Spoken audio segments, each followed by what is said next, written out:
And when they came nigh to Jerusalem, unto Bethphage and Bethany at the Mount of Olives, he sent forth 2 of his disciples, and said unto them, Go your way into the village opposite you, and as soon as ye have entered into it, ye shall find a colt tied, whereon man never sat. Loose him and bring him. And if any man say unto you, Why do ye this? Say ye that the Lord hath need of him, and straightway he will send him hither. And they went their way and found the colt tied outside by the door at a place where 2 ways met, and they loosed him. And certain of those who stood there said unto them, What do ye, loosing the colt? And they said unto them even as Jesus had commanded, and they let them go. And they brought the colt to Jesus and cast their garments on him, and he sat upon him.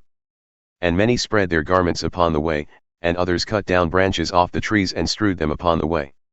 And those who went before, and those who followed, cried, saying, Hosanna! Blessed is he that cometh in the name of the Lord. Blessed be the kingdom of our father David, that cometh in the name of the Lord. Hosanna in the highest. And Jesus entered into Jerusalem and into the temple. And when he had looked round about upon all things, as now the eventide had come, he went out unto Bethany with the 12. And on the morrow, when they had come from Bethany, he was hungry. And seeing a fig tree afar off having leaves, he went to see if perhaps he might find anything thereon. But when he came to it he found nothing but leaves, for the time for figs was not yet. And Jesus spoke and said unto it, Let no man eat fruit of thee hereafter forever. And his disciples heard it. And they came to Jerusalem. And Jesus went into the temple, and began to cast out those who sold and bought in the temple, and overthrew the tables of the money changers and the seats of those who sold doves. And he would not suffer that any man should carry any vessel through the temple. And he taught, saying unto them, Is it not written, My house shall be called for all nations the house of prayer? But ye have made it a den of thieves.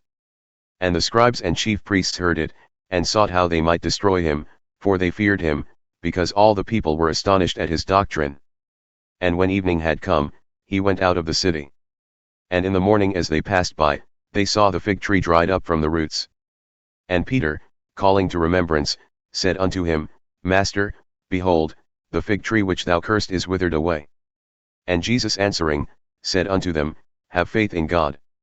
For verily I say unto you, that whosoever shall say unto this mountain, Be thou removed, and be thou cast into the sea, and shall not doubt in his heart, but shall believe that those things which he saith shall come to pass, he shall have whatsoever he saith.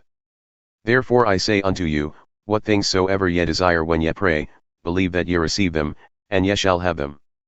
And when ye stand praying, forgive if ye have aught against any, that your Father also who is in heaven may forgive you your trespasses. But if ye do not forgive, neither will your Father who is in heaven forgive your trespasses. And they came again to Jerusalem. And as he was walking in the temple, there came to him the chief priests and the scribes and the elders. And said unto him, By what authority doest thou these things? And who gave thee this authority to do these things? And Jesus answered and said unto them, I will also ask of you one question, answer me, and I will tell you by what authority I do these things. The baptism of John, was it from heaven, or of men? Answer me. And they reasoned among themselves, saying, If we shall say from heaven, he will say, Why then did ye not believe him? But if we shall say of men, they feared the people, for all men counted John that he was a prophet indeed. And they answered and said unto Jesus, We cannot tell. And Jesus answering, said unto them, Neither do I tell you by what authority I do these things.